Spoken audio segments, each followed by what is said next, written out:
Hi, everyone. My name is Lauren Hindman. I am a former EPL workshop graduate back in May of 2019. I am also a host in Town's Youngstown group.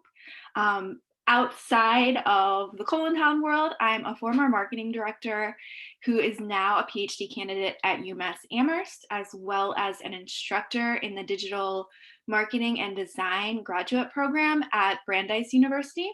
So I'm really excited to talk to you all today about social media and how you can use this as a host, as well as more generally using it to become an advocate for colorectal cancer.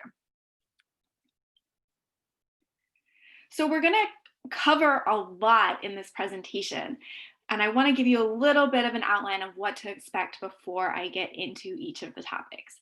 So the first thing we're going to do is talk about a storytelling model that you can use to write posts that work for advocacy and requesting people to take actions. And this has applications both within Town as well as when you're posting to audiences and groups outside of Town. Then we're going to talk a little bit about some best practices for general host posting and some ways that you can show compassion and human nature and be personable and show some humor when it's appropriate and things along those lines. And then lastly, we're going to do a really brief Twitter 101 to introduce you and how you can use the Twitter platform to engage with doctors and researchers who aren't necessarily in our Town community in Facebook. So we're going to start with that storytelling model. And again, we're thinking here about situations where you're making a Facebook post where you're asking somebody to consider to do something. And we're going to use a couple examples of how we could do this inside of Town as well as to a more broad social media audience where you might be talking to your friends and family or other groups of people. So the first thing when you're starting to write a post like this is to identify what your purpose is. What are you trying to accomplish with this post? You want to have one very specific aim in mind. Obviously, over the course of advocating and over the course of your duties as a host in Town, you're going to have different aims at different times, but you just want to make sure that each post has its own specific purpose. So some example purposes we could think about. You could have a post that's trying to accomplish some fundraising for Town, posts that are just trying to generate awareness, and that could be more specifically, it could be a specific type of awareness for screening or knowing your symptoms, advocacy around early onset CRC or Lynch syndrome or mutations and genetic testing and liquid biopsies and all of these different things we can think about wanting to make sure people are aware of. It could be about treatment options, it could be about clinical trials and so forth. You also might have the purpose of trying to engage somebody in taking some action. So it could be related to legislation, and maybe you're trying to get your audience to contact a legislature, or maybe you're reaching out to a legislature to try to get them to support something that's going to increase funding for colorectal cancer research or lower the screening age or so forth. Or it could be research oriented. And we've seen that within Town sometimes as well, where we are trying to encourage our members to participate in research projects that are ongoing. And then lastly, a lot of what you're going to do as a host in Town is community engagement, where you're maybe just trying to generate conversation and you're asking your group members to share a photo or respond with a story or give some information to another person who needs to know something. So I'm going to use two examples that I've posted, one within Town and one outside of Town on Facebook to help us understand this model. So you're going to see these same two examples over and over as we go through the model. And we'll just talk about how it relates to the portion of the model we just talked about. So right now we're focusing on the purpose. What is the purpose of the post?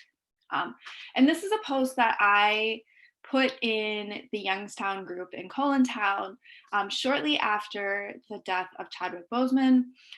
And the purpose of the post was to create some community engagement and support. So that was my purpose. The second one here, I posted on my personal Facebook profile. So my audience, I was talking to my family and friends, and my purpose here was to encourage people to schedule their cancer screenings. So it's very directed at that purpose. So part 2 of this model is knowing who your audience is. Who are you talking to in this post? And depending on where you're posting and what you're talking about, that may be different groups of people. So if you're posting inside of Cullentown, it's going to be our membership. And specifically, if you're posting in your group that you're a host of versus posting in the downtown, you're talking to a potentially different audience that has different needs, has different knowledge. And so you might talk about the same purpose in a different way to those different groups of people. Outside of Cullentown, you might be talking to your friends and family. That's often the case when we're posting on our own social media. You might be talking to other cancer patients and caregivers who aren't necessarily in Cullentown. You could be talking to doctors and researchers or to politicians. So keep your audience in mind as you write your message. You want to write it as if you're talking to them. That's really going to help you with something that's called tone, that really just matches how you sound. Like, are you really informal? Are you being more formal and professional? Are you using emojis? Are you using shorthand and so forth? That is really helpful when you imagine that you're writing it as if you're talking to that person face to face.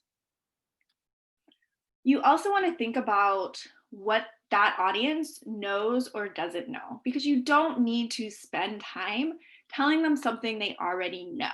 What we're really going to talk about when we get into writing the actual story itself is the fact that you want to be succinct because you want to get to the point as quickly as possible.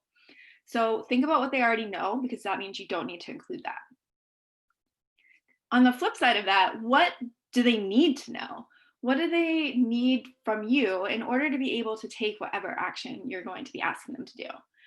And what's going to connect with them? Your personal story is definitely going to matter, particularly to your friends and family.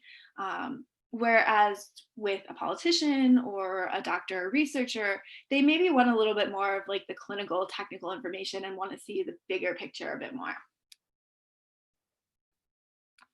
And then lastly, you want to make sure your audience and your purpose match. This is just a reminder that not every purpose makes sense for every audience. And that just helps you think about where you actually want to post something, particularly when you're doing the advocacy type of work. So going back to our 2 examples, with this internal Youngstown post in Cullentown, obviously they're my audience. They're cancer patients who are under the age of 40 and survivors. And this was in the day following Chadwick Boseman's death from colorectal cancer as a young patient himself. And what I knew is that everybody in that group knew what was happening. I didn't need to spend a couple of sentences explaining that this post was referencing that, because it had been all over our social media. We are seeing it inside Cullentown. We are seeing it just generally from our friends and family on the news. It was everywhere. I didn't need to say it again. So I was able to skip that part of the story and get right to what I wanted to talk about with them. The second post, the audience was my friends and family on my personal Facebook page. And so with them, they all know, because I've been in this for 3 years now, they all know that I have been through colorectal cancer. And so I didn't really need to preface the backstory of, how I was experiencing symptoms and like all of the different doctor's appointments I went to and kind of what that journey was. I didn't need to tell them all of that because they kind of know that already. Part three of this model is actually writing the story. So now that we know our audience and our purpose, we can get down to the writing. And this is thinking about what we want to say. So again, this is a storytelling model. So you're telling your story to compel somebody to action. But you need to consider what part of your story relates to your specific purpose with this post. You want to keep it as short and sweet as possible, particularly on social media. There are other places, if you're giving a speech or talking to the media or writing a blog post or an article or an essay somewhere, where you can be a little more verbose and give some more detail and backstory. But with social media, short and sweet is helpful. So you want to think about that. And it's often helpful to like write your first draft and then think about how you can make it shorter. You're not going to be able to tell your whole story in one post. You're just not. And that's okay, because you're going to have so many opportunities to post and share your story and different parts of it in different ways. There's three parts to your story that you're going to tell. You're going to start with a story of self, where you're telling a personal aspect of your story that relates to the purpose of your post. Next, you're going to connect your story to a story of us. And what that really means is thinking about how your story relates to the audience you're talking to or society more broadly. It's connecting the personal to the communal. And then you're going to move on to connect that to the story of now, which is emphasizing why this matters, why it's urgent, and what's going to compel your reader to take the action you're going to take. Now, I will say with some of the internal community engagement type posts we do in Town, if you are using the storytelling model, that story of now and that urgency, that can be a little softer, and that's okay. But it's particularly important when you're talking to those external audiences of your friends and family, politicians, researchers, the medical community, and so forth. So let's look back at our examples.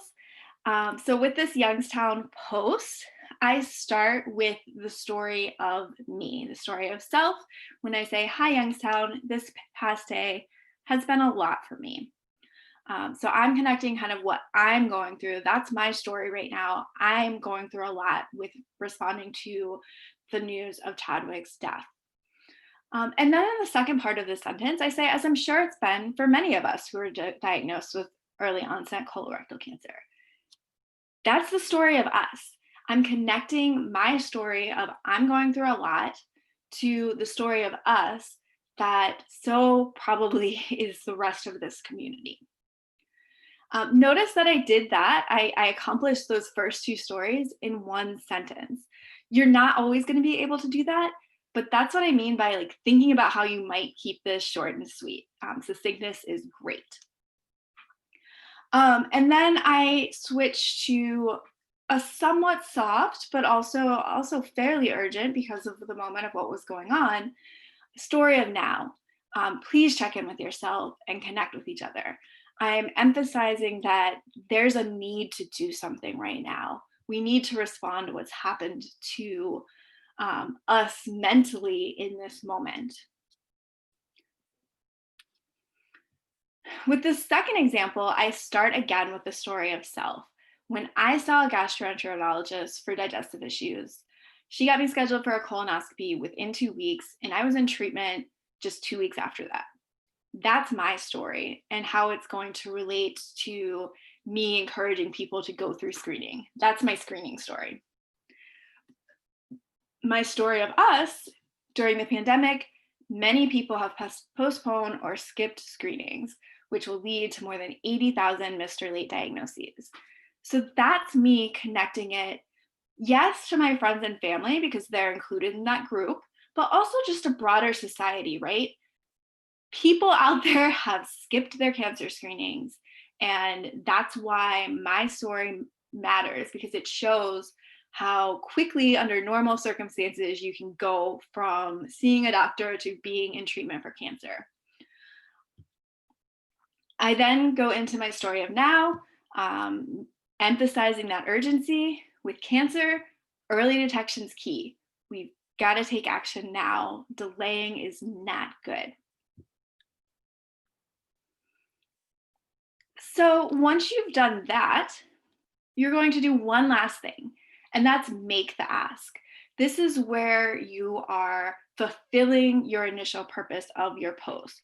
What is the action you are intending for the reader to take after seeing your post? So some examples of things we might be asking people to do: donating to Colon Town. We might be asking them to share a post or to tag friends, responding to a post with a story or photo, which we often do as community engagement in Colon Town. We might ask them to contact a legislator or to schedule a colonoscopy or other type of screening test. When you make your ask, you want to be specific, direct, and unapologetic.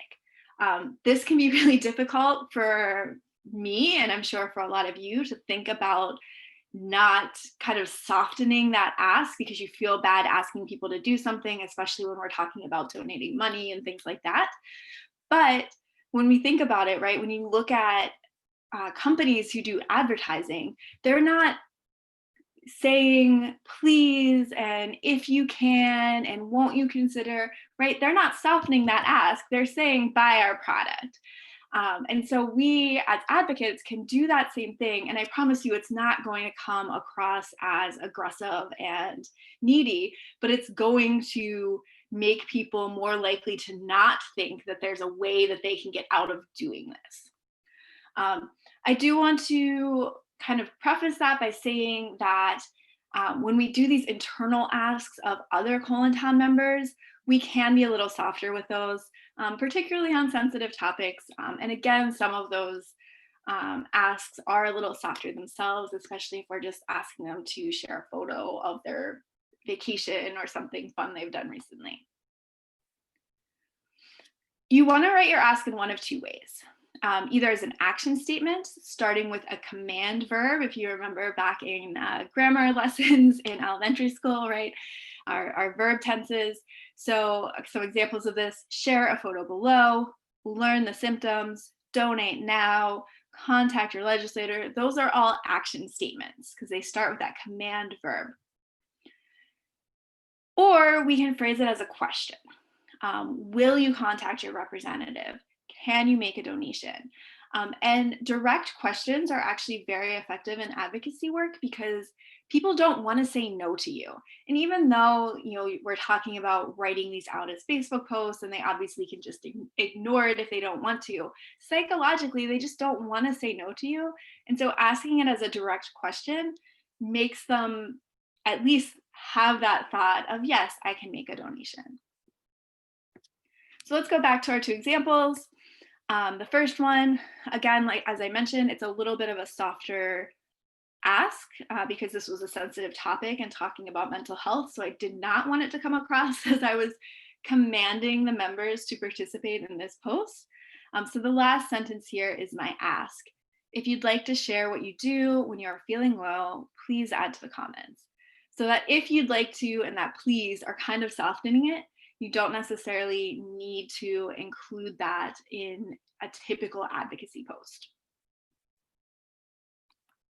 And then with my example to my family and friends, my last sentence here is, if you've been putting off that colonoscopy or mammogram, pick up the phone and schedule it today. Pick up the phone and schedule it today. I don't say please, I don't say consider, I don't say think about, I say do it. I'm very direct. I don't apologize for it. I just tell them what to do.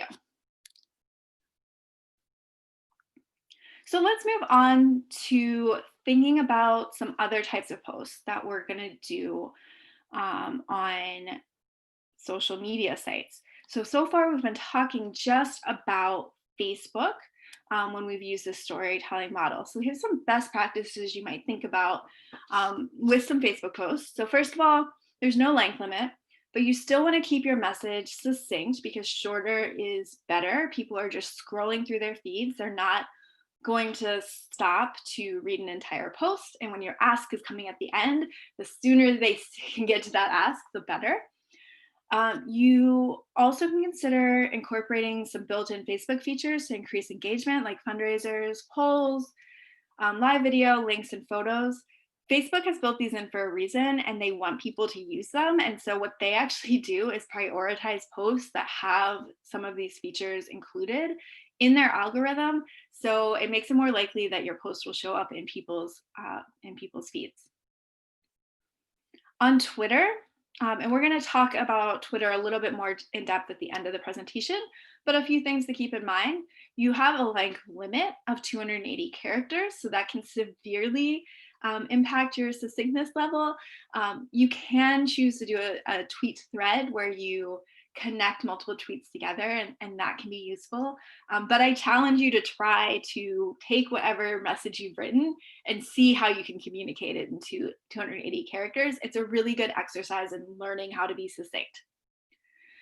You also can use hashtags to connect your tweet to a larger audience, and I've listed some of the common ones that we see around colorectal cancer here, but you can also explore that by spending some time on Twitter and getting familiar with hashtags related to the topic that you're going to tweet about.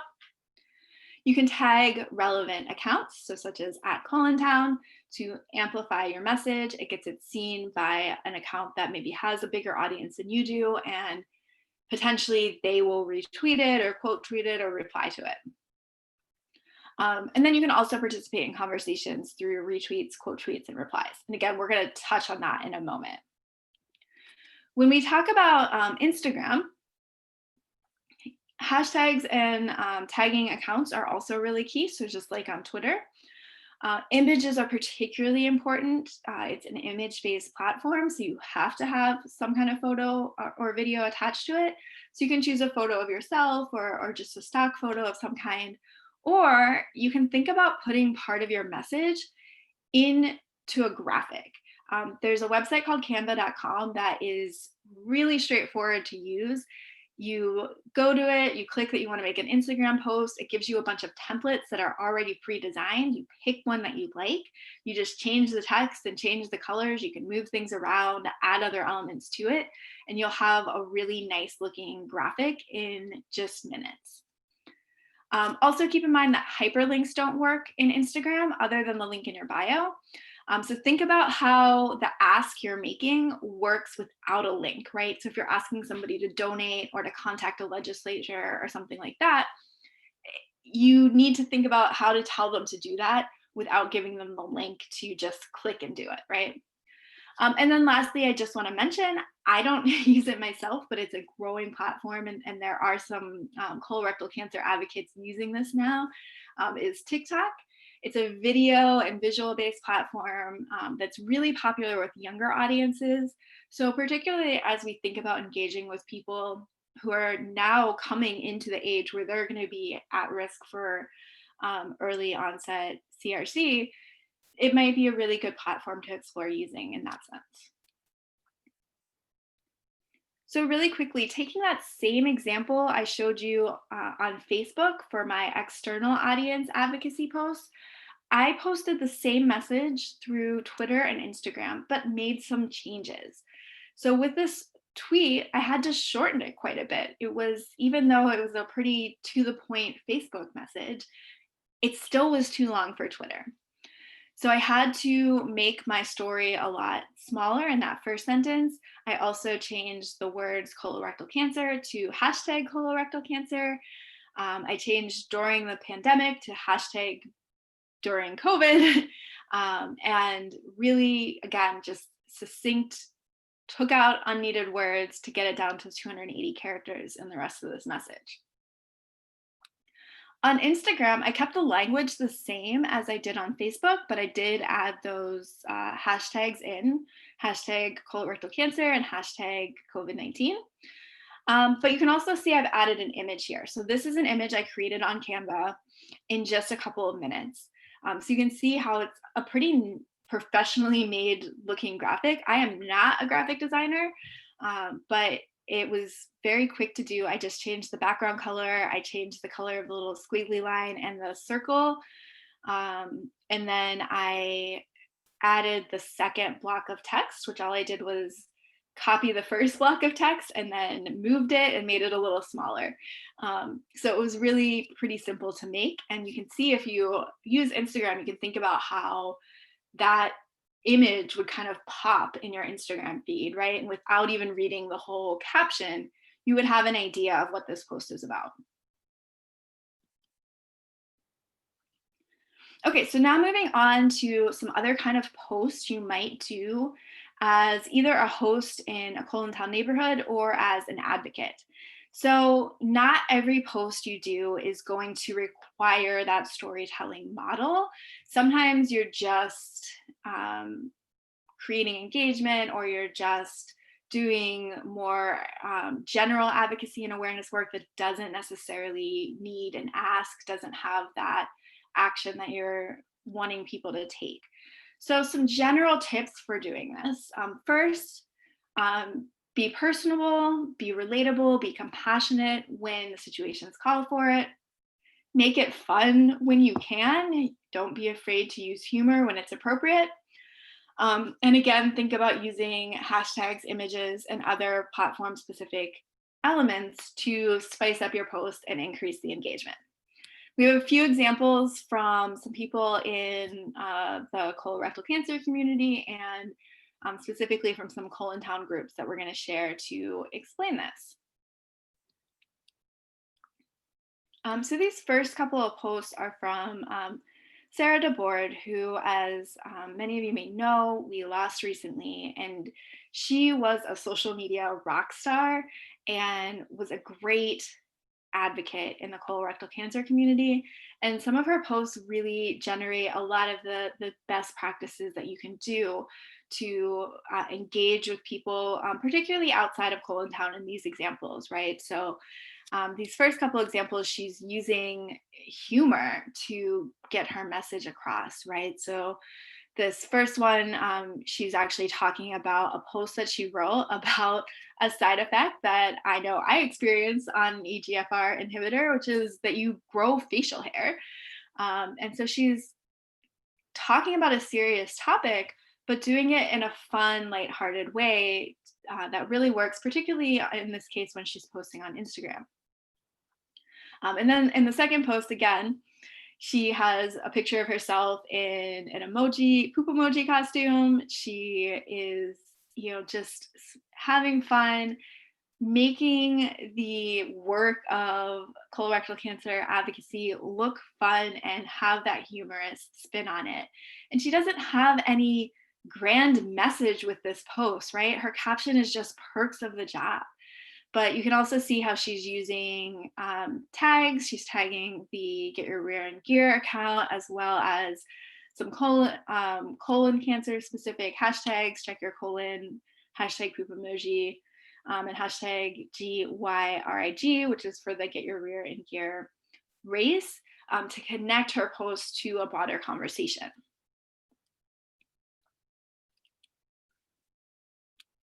This is another one that shows how she's using her work that she's doing and kind of giving this slice of life to tell people about the work she's doing and a conference that's coming up.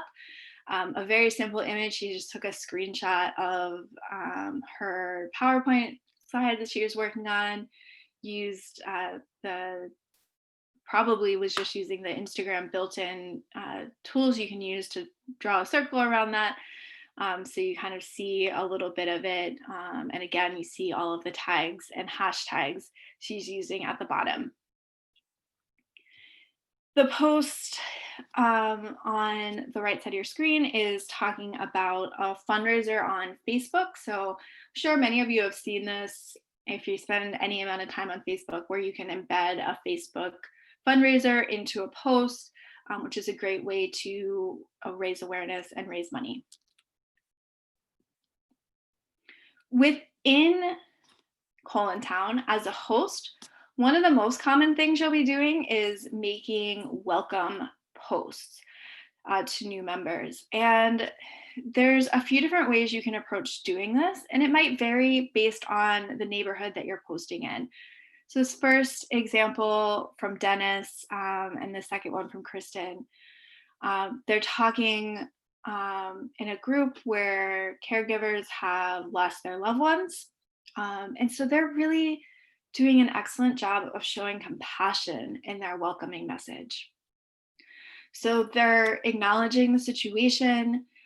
In Dennis's case, he's showing compassion through the use of a photo of the family of the woman that he's welcoming to the group. He's talking about how we need to cherish memories, asking everyone to show them some support, acknowledging that this woman has a need for us, right? Danielle needs us as Colin Town members to support her through this.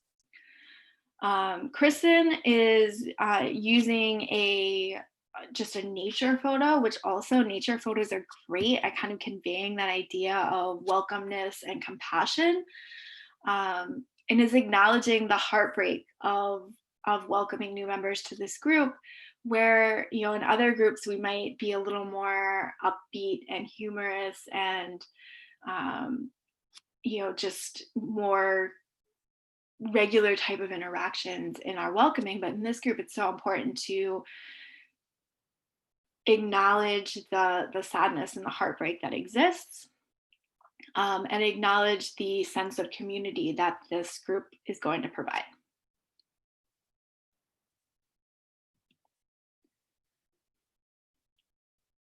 Another one, this is the stage 4 care partner corner. So this one, certainly again, like doesn't have quite the same tone that the other group has.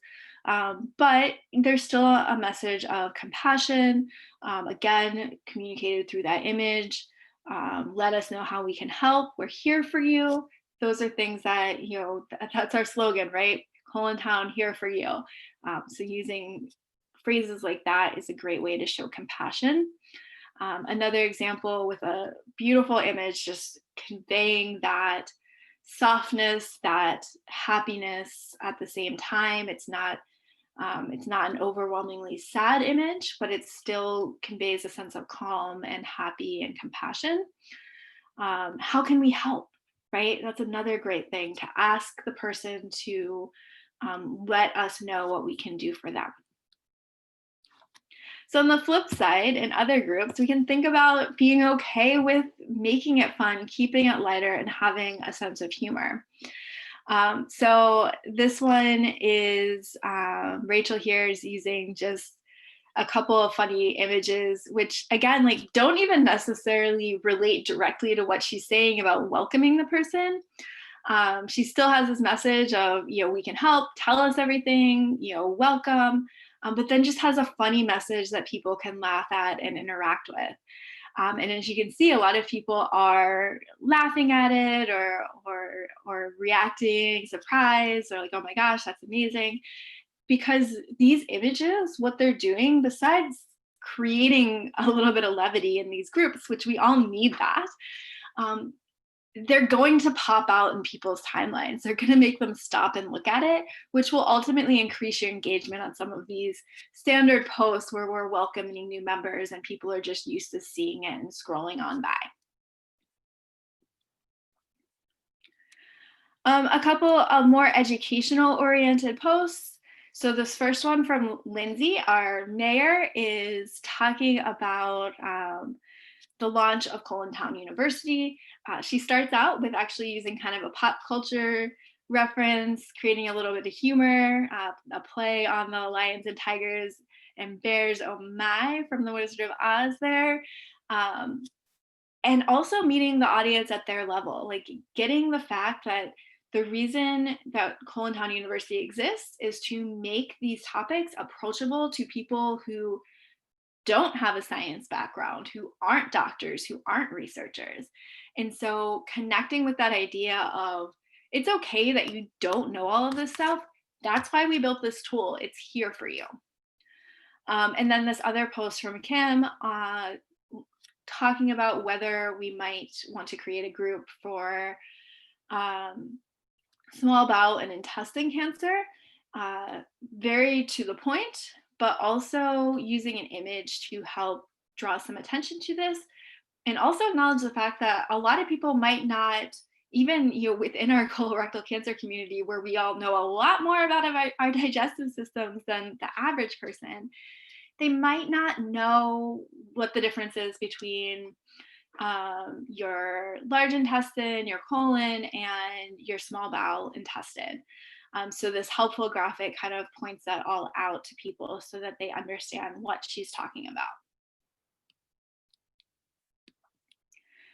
Okay, so the last topic that I want to go through briefly with you all is a little bit of a Twitter 101, and thinking about how we can use Twitter to connect with the doctors and researchers who aren't necessarily in Colon Town. We've got a handful of researchers and doctors in our Colon Town groups in Facebook, which is wonderful, but there's so many more of them on Twitter who are talking about colorectal cancer all the time with each other.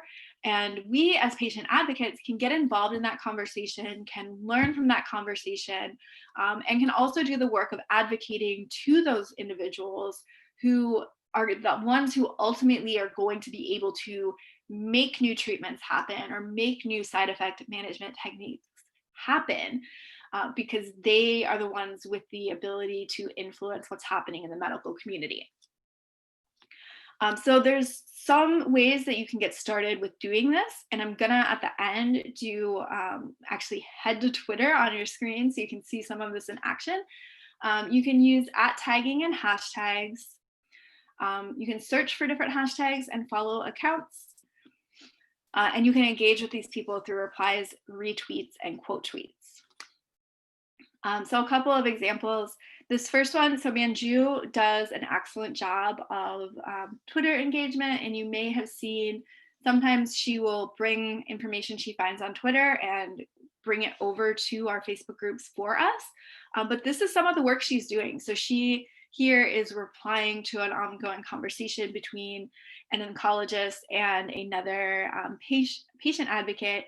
So you can see how these three people are having that conversation on Twitter and are replying to each other. Dr. Sanford's tweet here is an example of a quote tweet. So she is retweeting the Astro account. So she's taking information that's from an account. She is, instead of just simply retweeting it, doing a quote tweet where she adds her own message to it. What happens when you do this, besides it showing up in your own feed, that Astro account, whatever account you've retweeted, they get a notification that you've retweeted or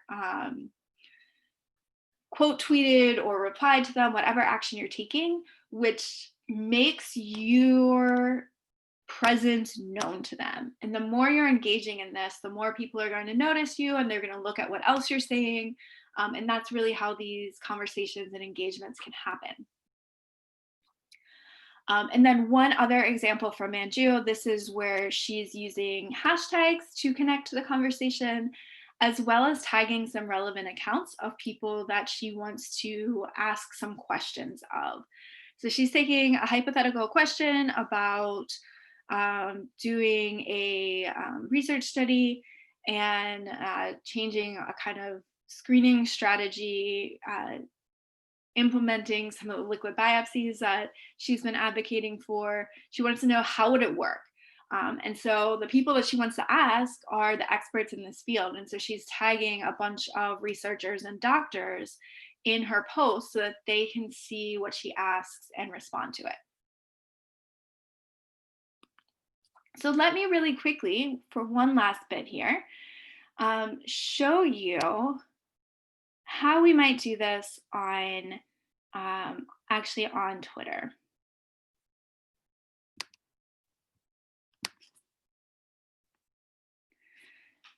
So I'm using Twitter on a desktop here. If you look at it on your phone, it's going to look slightly different, but you can still find all the same functionality. And right now I'm in the Explore tab. You can also get here on your phone by clicking the little magnifying glass that looks like it's a search tool. And from here, you'll find a search bar. And what I'm going to start with first is searching for a hashtag. And so in this case, I know that colorectal cancer is a hashtag. And when you start typing it, it'll start populating for you. And it'll also start showing you some recommended accounts to follow or some people that you follow that are related to these to the search term. So if we click this, it's going to default to showing me a top view where it'll give me a few recommended people to follow, and you can definitely follow those people. For example, Michael Sapienza is the CEO of CCA, so I can just go ahead and follow him. And then it's going to give you some recent popular posts that it sees. You can also click the latest tab to see the most recent posts that have been posted. And this is how you can follow and interact with the conversation that's going on live. You can also look at people, which will give you a little bit of a longer list. And you'll see, it'll show you who you're already following versus who you're not following. You'll see, like Dr. Cassie, some of the individuals that we know in Colontown are using Twitter as well. So for example, if I wanted to go back up to the search here, I could search for another doctor that we know well within Colontown, Dr. Grothy, and I can go ahead and follow him. So now if we look at just really quickly how to do some of those things I was talking about in terms of thinking about replying and retweeting and quote tweeting. If you're brand new to Twitter, those terminology might be completely foreign to you. So if we took this tweet from Mark Lewis and we just went to retweet, it'll give us the option to retweet it or quote tweet it. If I click retweet, it'll just automatically post it on my own timeline. If I click quote tweet, it gives me the opportunity to add a comment. So I could say something that I want to say. I could tag somebody. So if I wanted to tag Manju in this post, for example, I could start typing her name after the @ and she would come up. Or if I wanted to tag Colontown, I could do that. And tag Colontown in there. I could add a hashtag by typing hashtag, starting to type it in. And again, it'll populate for you. So you don't always have to type the whole thing. And then you would just hit retweet. On the flip side of that, you could just decide, okay, I'm going to reply to a tweet, right? So, I want to reply to this. Hey, it looks interesting. So we click the little conversation bubble and we could say like,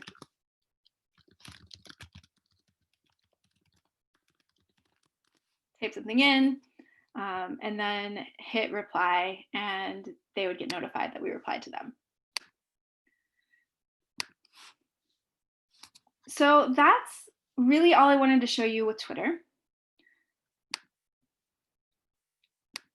So if you've got questions on this, you're going to have some time for discussion in the EPL workshop. I've also created a worksheet for you that goes through the storytelling model that we talked about at the beginning of this presentation. So you can use that to practice and to think through how you might incorporate that model into both your Colontown posts as well as any other advocacy posts you're doing on social media. Thank you for listening and watching. Thanks also to Dennis and Tracy and Lindsay and Julie for helping organize this session and putting everything together with me. I hope this was helpful and look forward to seeing you all in Colontown or in a workshop soon.